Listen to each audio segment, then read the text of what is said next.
Hello everyone, welcome to perfection IAS.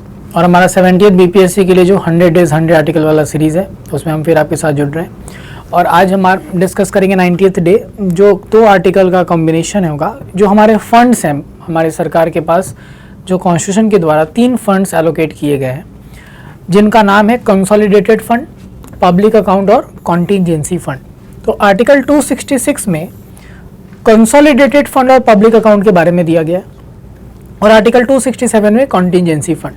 तीनों fund का difference समझिएगा। सरकार का जो सबसे मेन फंड है, जिसमें सारे सरकार के इनकम यानी जो पैसा वो कमा रहा है, जो बोरोइंग्स हैं, सब का सब उसमें ही जाता है। और जितने सरकार के एक्सपेंडिचर हो रहे हैं वो कंसोलिडेटेड फंड से ही किए जाते हैं। सो जो सबसे इंपॉर्टेंट फंड है that is consolidated fund of India and as well as the states.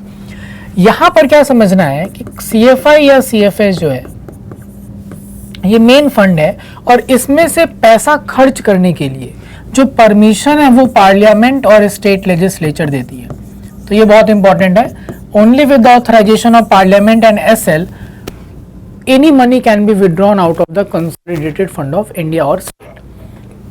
और इससे जो भी खर्चा किया जा रहा है वो 2 तरह से किया जाता है। एक को बोलते हैं चार्ज अपॉन CFI या चार्ज एक्सपेंडिचर, CFI या CFS,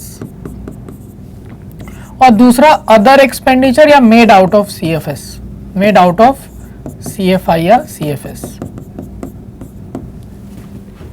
अब क्या अंतर है इसमें? अप्रूवल दोनों का पार्लियामेंट या लेजिस्लेचर ही देगा, मतलब कि अप्रोप्रिएशन एक्ट एक पास होगा तभी पैसा निकाल सकते हैं। लेकिन ये दोनों का अंतर क्या होता है इसमें?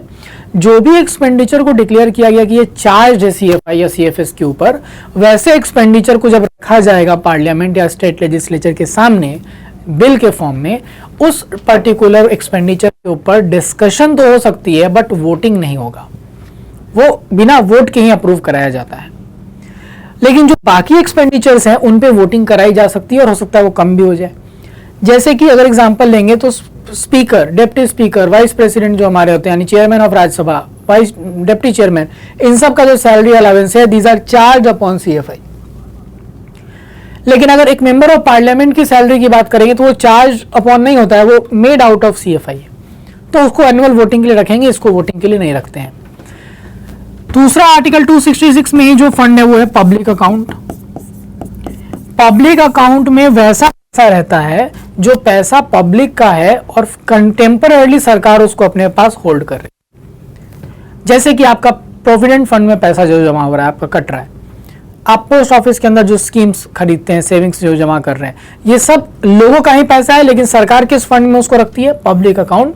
चूंकि ये लोगों का पैसा है वो कभी भी विड्रॉ कर सकते हैं, इसके लिए पब्लिक अकाउंट से पैसा खर्च करने के लिए आप क्या समझेंगे कि सरकार अपने से ही पैसा खर्च कर सकती है, उसको अप्रूवल की जरूरत पार्लियामेंट की नहीं है। और तीसरा जो फंड है आर्टिकल 267 में वो है कॉन्टीजेंसी फंड।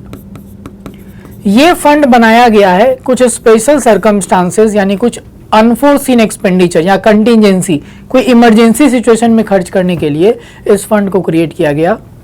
और इस फंड का डिस्पोजल जो है वो प्रेसिडेंट और गवर्नर के हाथ में है।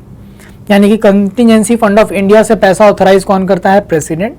और कंटीजेंसी फंड ऑफ स्टेट से governor. Currently contingency fund of India का जो कॉर्पस है वो 30,000 करोड़ है। इतना पैसा उससे खर्च किया जा सकता है। तो ये 3 तरह के जो फंड वो आपको आर्टिकल 266 और 267 में दिए गए। ठीक है, थैंक यू सो मच।